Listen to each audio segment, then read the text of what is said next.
Today, Moto Morini announced the full details of their new 650 twin naked street bikes, the Seiemmezzo STR and SCR. And personally, I'm pretty excited about them. They're fun looking, they're reasonably priced, and also they pack some surprisingly decent tech. So in this video, we'll go through all of the details, including how they stack up to the closest competition, the Yamaha MT-07 and Triumph Trident 660. Now, the keen-eyed viewers amongst you will know that these aren't the first 650 twins that Moto Morini have announced in recent memory. Last year, they unveiled the striking looking X-Cape 650 adventure bike, and it's powered by a Chinese-built parallel twin derived from the Kawasaki ER5 unit. And it's not going to be the most exhilarating motor in the segment at 60 horsepower and 54 Newton meters peak, and the sound of the 180-degree crank is hardly going to win the Mercury prize.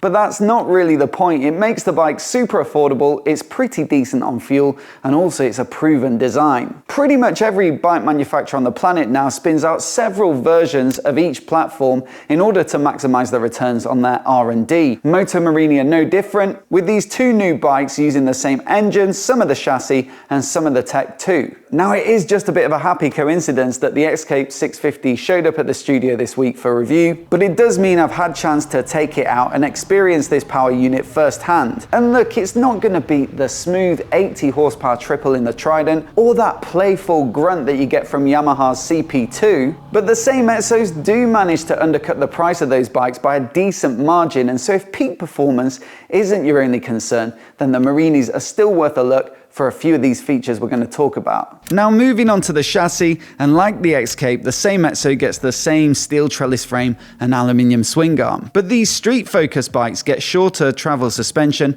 at 120mm as opposed to 160, and that brings the whole height of the bike down to a super accessible 810mm seat height. That should be palatable for all but the shortest riders, and what really impresses me about the suspension is that both the 43mm upside-down KYB fork and the KYB monoshock are both adjustable with preload and compression and rebound all tweakable. So that means you can dial the sag and the ride of the bike into your exact preference. Very few other bikes at this price point offer more than preload on the rear shock. Brakes come from Brembo with a pair of 2-pot calipers on 298mm discs at the front, and there's a single 2-pot Brembo on a 255mm at the rear. Now again, this hardware is common to the X-Cape, and the performance out on the road is totally fine, if not outstanding. I mean, that bike does come up a little weighty when you compare it to the competition. It's 213 kilograms dry, so of course that's a factor when it comes to slowing down, and the same is most likely true of the Seimmezzos at 200 kilograms. That said, there could be tweaks and nuances to the braking system, so I'll reserve full judgment until I can get one out on the road. Now, the wheels are one of the key areas in which the two bikes differ. So the STR, as you can probably work out, is the street focus model, and it gets cast wheels with an 18-inch front and a 17 at the rear, both shod with Pirelli Angel GT tires, which should be decent all-rounders for the street. I am slightly surprised it doesn't come with a 17-inch front for a quicker, sportier feel at the front end, but the SCR is like a Scrambler-esque take on the platform, and it suits the tubular spoked 18-inch front, this time with Pirelli's flat track style MT60 RS tires that offer a little more grip for light off-roading. So perhaps there's some efficiency in both bikes having the exact same size wheels so that they don't need to tweak the geometry for each bike to compensate.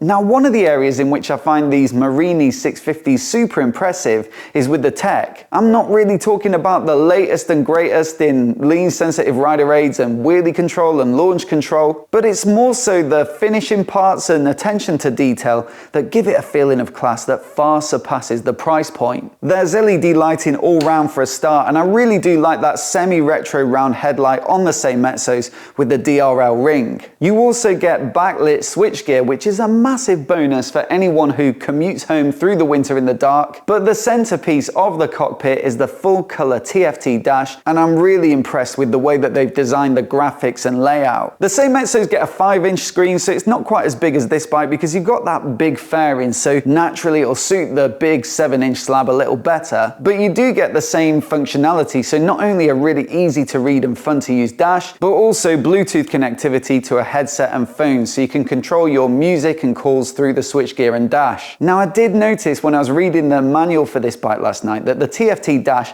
does get navigation functionality, but unfortunately it's only for the Chinese market. Now, I don't know if there are plans to roll that feature out later, but it appears to be the same for the Seiemmezzos, so there's no mention of navigation functionality in the press release, but you can see that little nav icon in some of the photography. So for the time being, you'll just have to fit your own navigation device, but that brings me nicely on to today's video sponsor, Beeline Moto. On a relatively large adventure bike like the Escape, you've got plenty of room there in the cockpit to fit all sorts of navigation devices, but the Seiemmezzos, you know, they're very stripped back and retro looking, and so a much smaller and neater navigation device like this would fit them perfectly. In fact, the round shape is almost a mirror of that little retro round headlight. But of course, it'll easily fit on pretty much any bike, and I use it on almost anything I'm riding, from adventure bikes to naked bikes to sports bikes to retros. On top of that, they've got a brilliant app with some great navigation features that's super easy to use,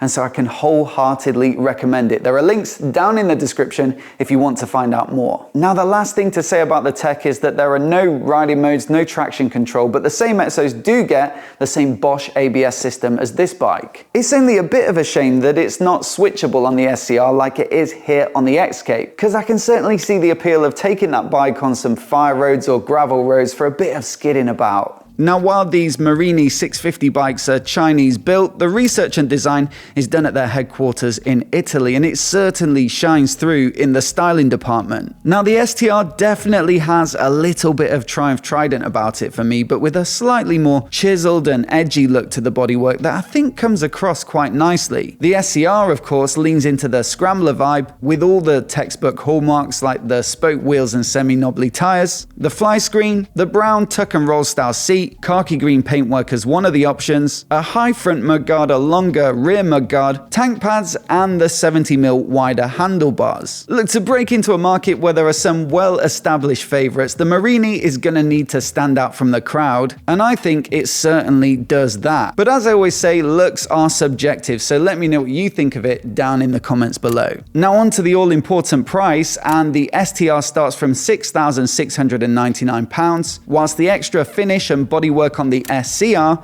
will cost you another £300. For context, the MT-07 currently starts at £7,200, and whilst the Trident 660 was introduced at a very competitive £7,195 last year, it's now crept up to £7,695 with an extra £100 for the more popular paint jobs. Now, as I've already said, I'll have to reserve full judgment of whether that's good value for money or not until we can actually ride one, but purely from the spec sheet, we can see that power is a little down and weight is on the high side, so performance isn't realistically where this bike is going to excel. But you do get some neat features like the fully adjustable suspension and a compelling tech package, and it's wrapped up in this stylish form factor with a historic Italian brand name on the tank, so that might appeal to those seeking an alternative to the masses. As always, I'd love to know what your first impressions of the bike are though, so let me know down in the comments below, and would you consider taking one for a spin when you set it against those other bikes? Let me know down below, and if you're new here and you want to see more videos like this, including my Escape 650 review, which will be coming very soon indeed,